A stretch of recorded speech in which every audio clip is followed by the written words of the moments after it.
ನನ್ನೆಲ್ಲ ಸಹೋದರಿಯರಿಗೆ ರಕ್ಷಾಬಂಧನ ಹಬ್ಬದ ಶುಭಾಶಯಗಳು. ರಕ್ಷಾಬಂಧನ ಹಬ್ಬವು ಈ ಹೊಸದಿಂದ ಬಂದಿರತಕ್ಕಂಥ ಹಬ್ಬವಲ್ಲ, ಪುರಾತನ ಕಾಲದಿಂದಲೂ ಬಂದಿರತಕ್ಕಂಥ ಹಬ್ಬವಾಗಿದೆ.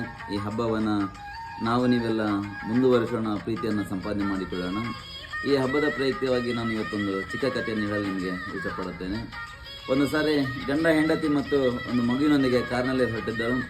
ಕಾರ್ನಲ್ಲಿ ಹೋಗಬೇಕಾದ್ರೆ ಪಕ್ಕದಲ್ಲಿರ್ತಕ್ಕಂಥ ಕಲ್ಲಂಗಡಿ ಹಣ್ಣು ವ್ಯಾಪಾರವನ್ನು ನೋಡಿ ಕಲ್ಲಂಗಡಿ ಹಣ್ಣು ತೆಗೆದುಕೊಳ್ಳು ಅಂತೇಳಿ ಆ ಮಹಿಳೆ ಕೆಳಗಡೆ ಇಳಿಯುತ್ತಾಳೆ.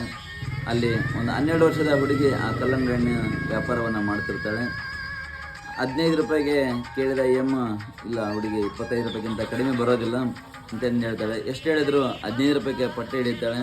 ಆ ಹುಡುಗಿ ಇಲ್ಲಮ್ಮ, ನನಗೆ 20 ರೂಪಾಯಿಗೆ ನಾವು ಖರೀದಿ ಮಾಡಿದ್ದೇವೆ, ನಾನು ಕಡಿಮೆ ಕೊಡೋಕ್ಕಾಗಲ್ಲ ಅಂತ ಹೇಳಿದಾಗ ನನಗೆ 20 ರೂಪಾಯಿಗೆ ವ್ಯಾಪಾರ ಮುಗಿಯುತ್ತೆ.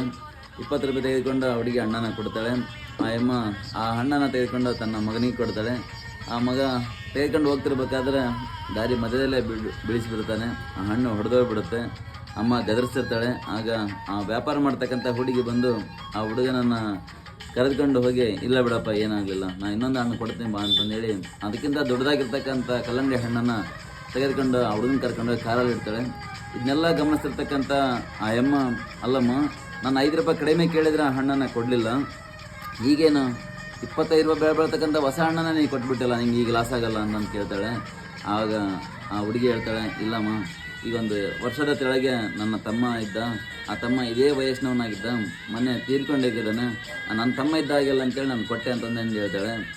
ಸಂಬಂಧನೇ ಇಲ್ಲದಿರ್ತಕ್ಕಂಥ ಆ ಹುಡುಗಿ ತನ್ನ ಮಗನ ಮೇಲೆ ತಮ್ಮ ಅಂತಂದೇಳಿ ಆ ಹಣ್ಣನ್ನು ಫ್ರೀಯಾಗಿ ಕೊಟ್ಟು ನೋಡಿ ಅವಳಿಗೆ ಮನವರಿಕೆ ಆಗುತ್ತೆ.